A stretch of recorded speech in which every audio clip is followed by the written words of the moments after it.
in the darkest of nights. Through valleys and storms, your light ignites my life.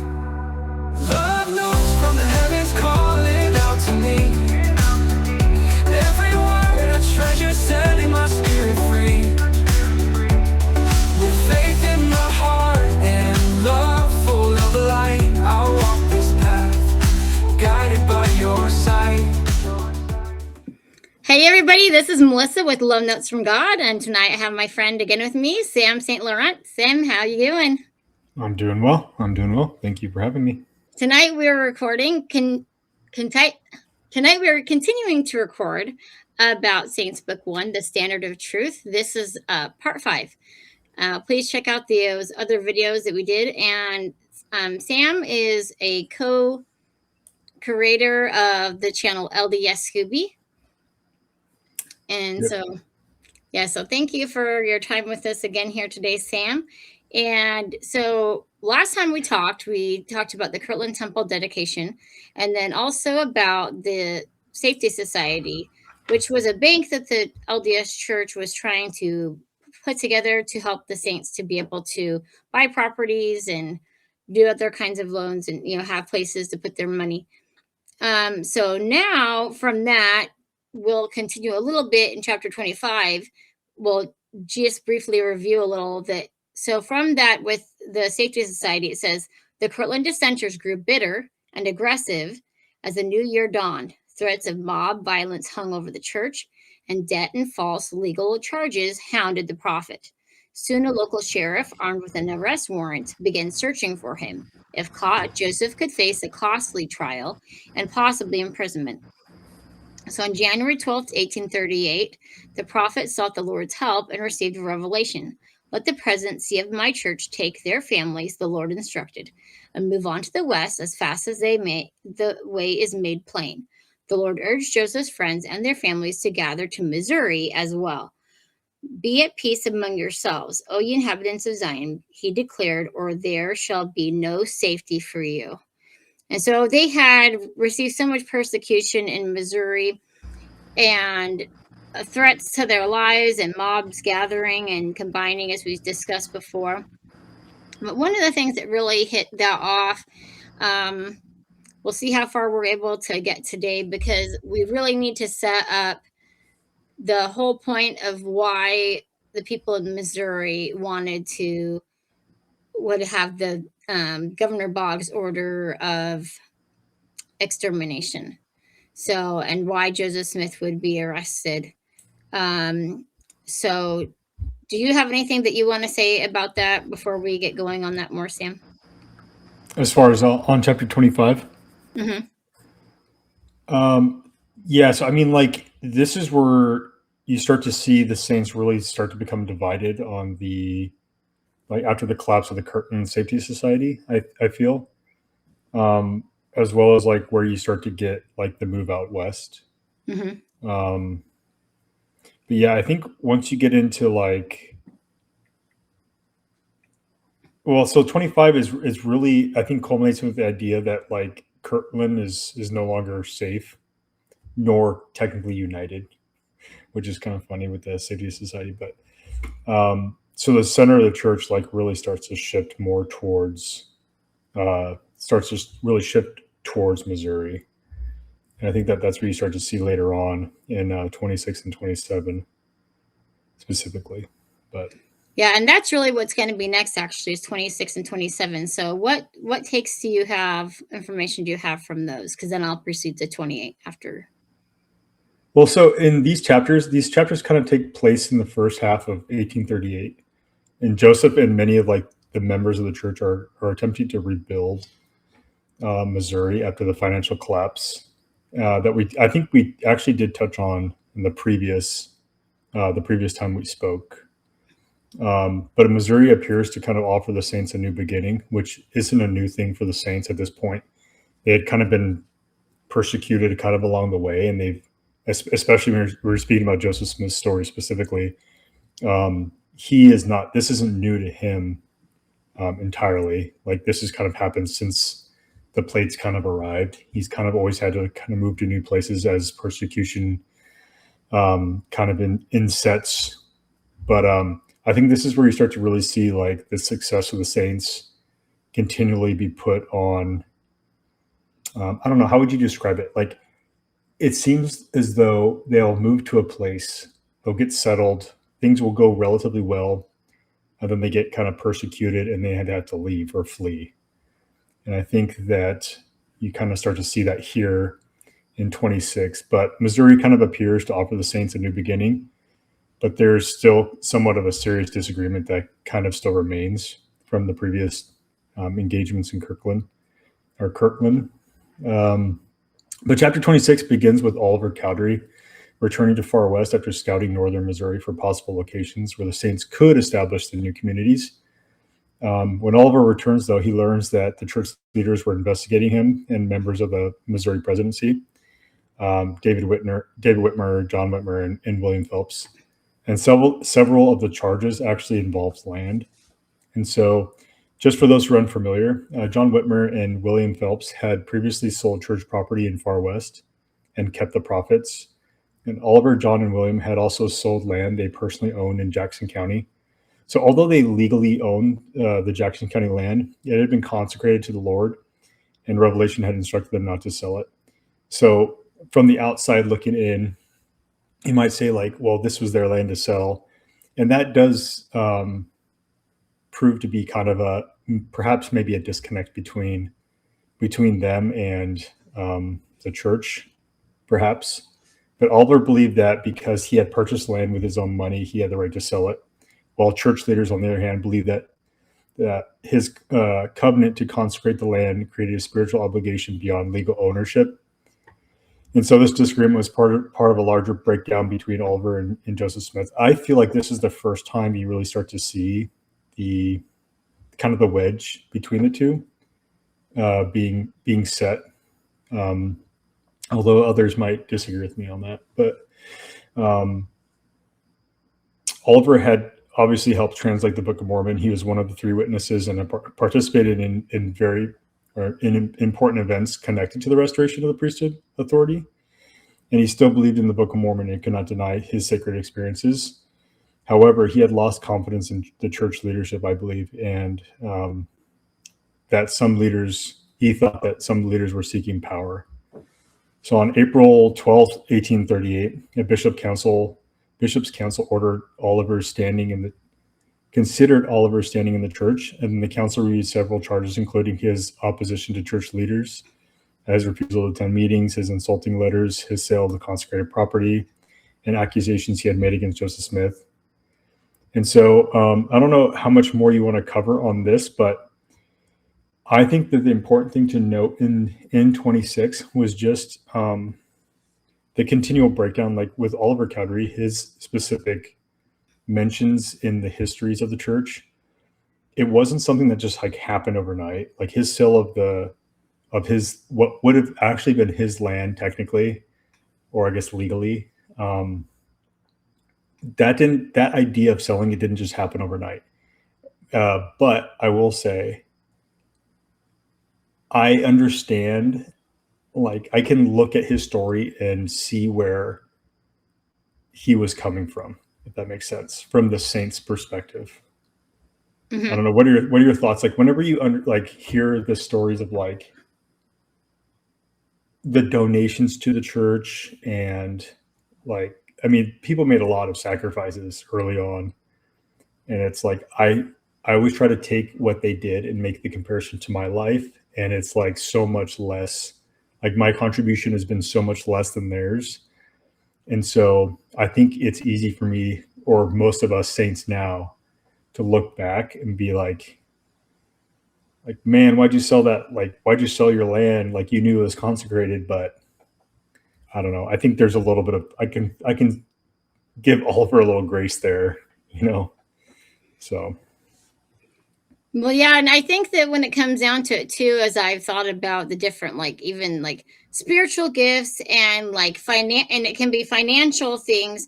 We all have things that we're good at doing, and other things that are like priority and things that we struggle with and stuff. And so I think that again, the Lord asks us to sacrifice. And so for them, they were good at like being able to manage money, and they brought this property. And so, like it says in the scriptures, that it's easier for a camel to get through an eye of a needle than a rich man to get into heaven.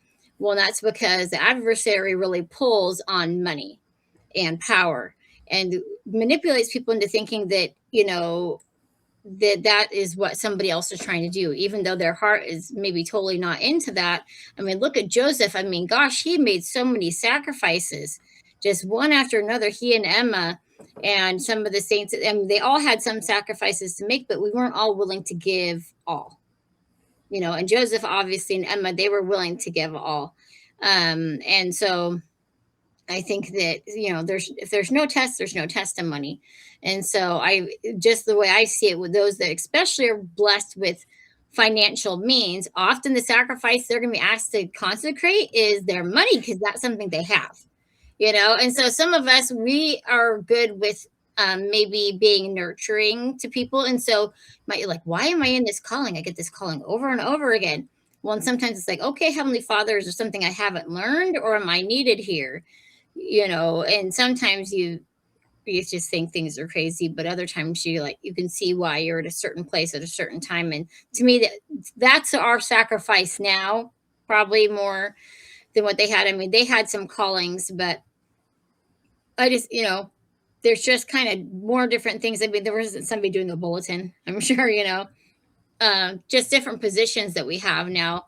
We just kind of take for granted that everybody was a convert.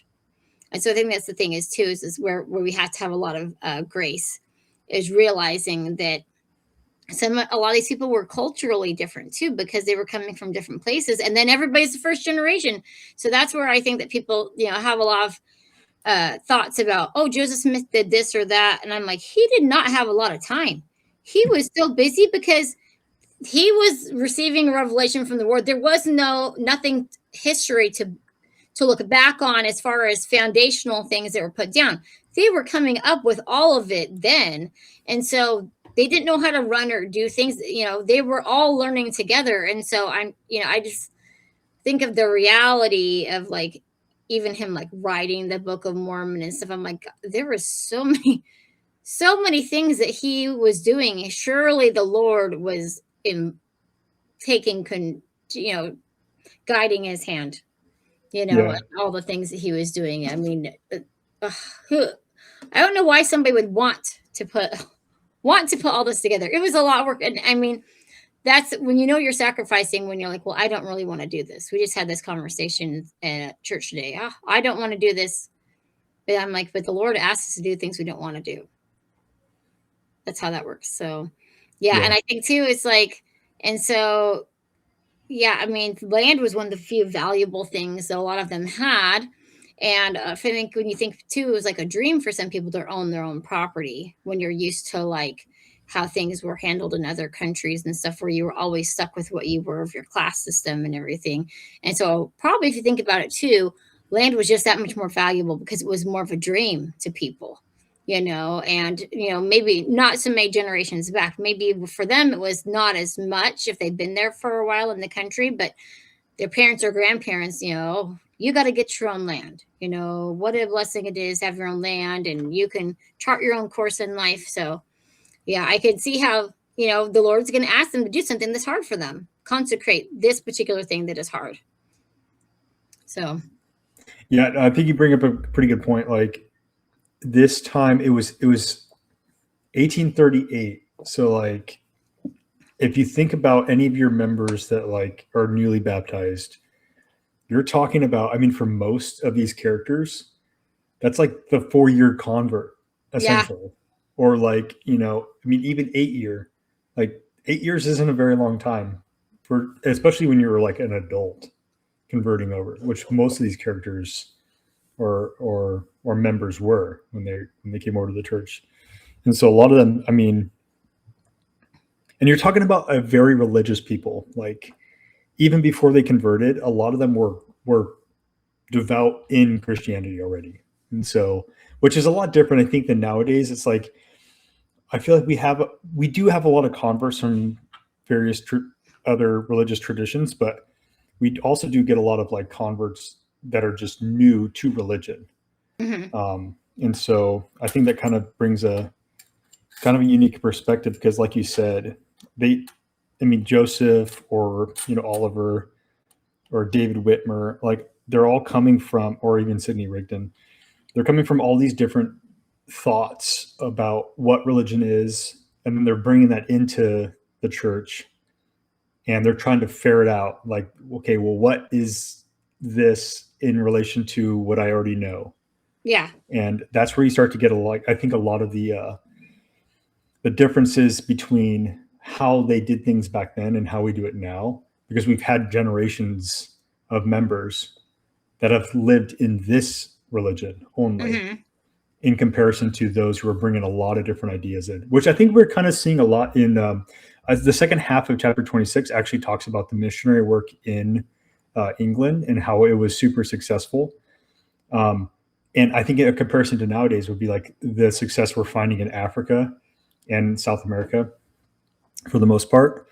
And a lot of them are bringing their own views of religion into this new faith tradition that they've kind of been baptized into. And so I think perhaps we might see somewhat similar things, although, like you said, the policy now is there, like how the structure is established is there now, and that's a lot different than how it was back then. But yeah, I would say the first half really talks about Oliver's kind of falling out a little bit, and the second half really talks about the successes of the missionary work in England, as well as Adam Amen.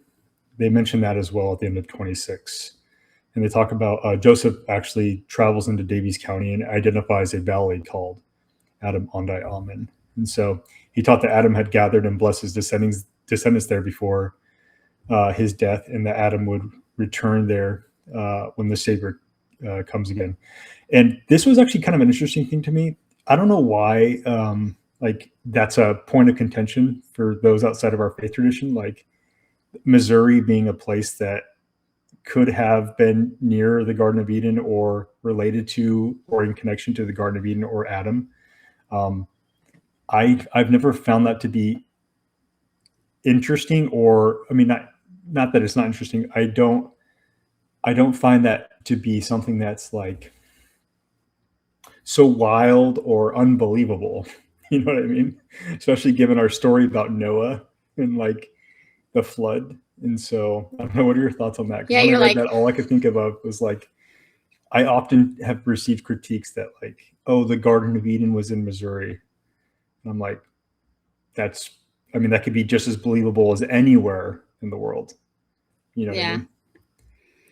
Yeah. Well, and it's one of those things too, that it's just kind of like, people are just trying to have sowing seeds of division sometimes and trying to find a thread to pull, and so, but to me, I really feel like when we went to Nauvoo and you find out about the different things with the blood on the land of these people from the Book of Mormon and stuff as well too, it's like there's a reason why there's sacred places in the world.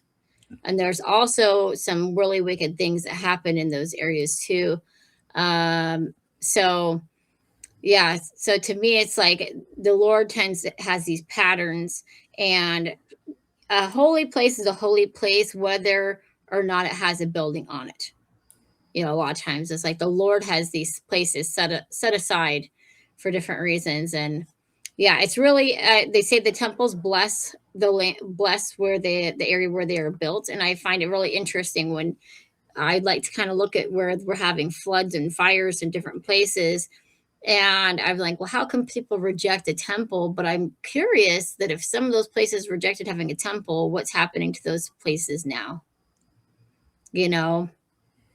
Are they getting cleansed for a temple to be built there someday? Because if the Lord wants a temple there, it's going to be there, But I feel like, he foreshadows sometimes things where people go like, oh, I knew that we should have had that temple there. We've been blessed for that. And now, like, look what's happening, So from a strictly secular perspective, not church related, having an LDS temple in your area immediately blesses you.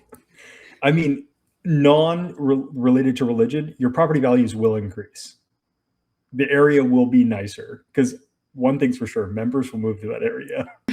They'll move around the temple. And like it's so from that perspective, I'm always bewildered whenever I see that there's any resistance. But they're beautiful buildings. So like why it's not like it's a weird looking building. I don't think the buildings look weird, but perhaps that's just from my perspective, from the church. But I don't know. Yeah, and people have always told me that they thought they were beautiful, like some of the prettiest buildings in the area. So yeah. I don't know. Let's see. So continuing. So were you at 27 now? Yeah, so that begins into 27, which the first half of 27, I don't know if Wilford Woodruff is mentioned prior to 27. I have to look through my notes again, but this is the more notable, I think, mentions of him. And it actually begins with him preaching to his own family. So Wilford had long hoped that his father, stepmother, sister, and other relatives would accept the restored gospel. And on July 1st, his prayers were answered. Wilford actually, I'm going to call him Brother Woodruff. I'm going to call him Brother Woodruff. Okay. I don't know if I'd call him elder, and I don't know if I'd call him President Woodruff at this point. The late Brother Woodruff. So on July 1st, his prayers were answered. He actually baptized his 6 people, including his father, stepmother, and sister. And at the same time, the tensions were actually increasing in Missouri. So in June, a group of church members known as the Danites organized to defend the church against threats they believed were coming from both inside and outside the community. And Joseph did not organize the Danites, although the chapter states that he likely approved some of their actions. It's kind of unsure. I think that's what I kind of gained from the chapter, is that he kind of perhaps maybe approved some of their actions. The Danites, though, warned Oliver Cowdery, David Whitmer, and other dissenters to leave Caldwell County or face consequences. And within days, the dissenters kind of like left the area. On July 4th, the saints did gather in Far West to celebrate the American independence and lay the cornerstone of the future temple. During the celebration, Sidney Rigdon delivered one of his more powerful or forceful speeches. He declared that the saints would no longer allow mobs to drive them from their homes. He said that they would not begin a conflict, but he warned that any mob that attacked them would face what he called a war of extermination. One interesting thing to note is, while I do appreciate Sidney Rigdon at times, like I think that he was very beneficial to the saints early on. I do think that he did hold on to a lot of his old ways of thinking, like his traditions.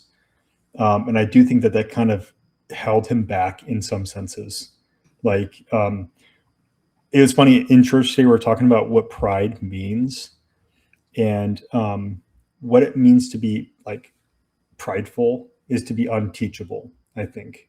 Or like that's what somebody had mentioned. And I totally can get on board with that. And I think that Sidney Rigdon, that was one of his things that I feel like when I read his accounts, like he held on to a lot of stuff that he thought was true, which the restoration just kind of like, it didn't allow for, because with the restoration, like we believe like in ongoing revelation, and some things have to come through their proper channels. And not to say Sidney Rigdon, like he was part of the first presidency, certainly at one point. But it just seemed as though he couldn't let go sometimes of his prior ways of thinking. But the saints actually in his speech responded enthusiastically, and Joseph later published a speech so that people throughout Missouri would understand that the saints would no longer be intimidated. The chapter also tells the story of Elijah Abel, a Black missionary who held the Melchizedek priesthood and also participated in ordinances in the Kirtland temple. And I think that's important to note, because a lot of people, when it comes to issues of the priesthood ban, oftentimes they want to assume that it had started with Joseph Smith, and I don't think that was necessarily the case. We have this story of Elijah Abel that would say otherwise. I have my own personal views on the actual topic, but This is just one notable story of somebody who had the priesthood at the time, one of quite a few, I would say. But back in Missouri, Joseph also sought revelation concerning the church's financial difficulties. On July 8th, the Lord revealed the law of tithing. The saints were first instructed to give their surplus property to the bishop. After that, they were commanded to contribute 1/10 of their increase each year, which we continue to this day. And the Lord also called John Taylor, which is important for my wife's family history, John Page, Willer Richard, and Wilford Woodruff to vacancies in the Quorum of the 12 Apostles. So together, I think that these two chapters specifically show a church that's experiencing growth and division at the same time. So within Kirtland and then moving out to Far West and like going through all the difficulties that we saw in the previous chapters, you see them developing as a people together, but then also still facing divisions from within as they kind of find out what type of people that is, well, what type of people that they are trying to become. So thoughts on that? Well, I think the interesting thing is about when we talk about tithing, that's one of those things that our church is attacked about a lot. Yeah, and I don't understand that. It's in the Bible, and I kind of forget about that because we get attacked about it so much. But I'm like, so wait, we're paying our tithing. So there's something wrong with that? I'm like, okay, because even my friend who's a Sikh at work and stuff, he pays like a tithing, and stuff. And my friend, that's a Nazarene and stuff, he talks about paying tithing and stuff. I was like, oh yeah, other people are supposed to pay tithing. Oh, that's in the Bible, But it's like, that's why I say like the thing with plural marriage. It's like sometimes there's this big smoke screen of like making like, oh, but if you're LDS, if you're a Mormon, you're doing something then weird. It's bad. Yeah, then it's bad. Then it's weird. Temples, that's weird. Wait a minute. That's weird. I'm like, wait, that's in the Bible too. Yeah. Okay, wait. I'm like, yeah. So, but anyways, let's see. So that's pretty much what you have for 26 or 27, right? Mm-hmm. Your notes of love, they fill the air, reminding me always that you are there. Love notes from the heavens calling out to me. Every word a treasure, setting my spirit free. With faith in my heart and love full of light, I'll walk this path, guided by your sight. Forever I'll cherish these notes from above, in the arms of sweet faith, enveloped in love.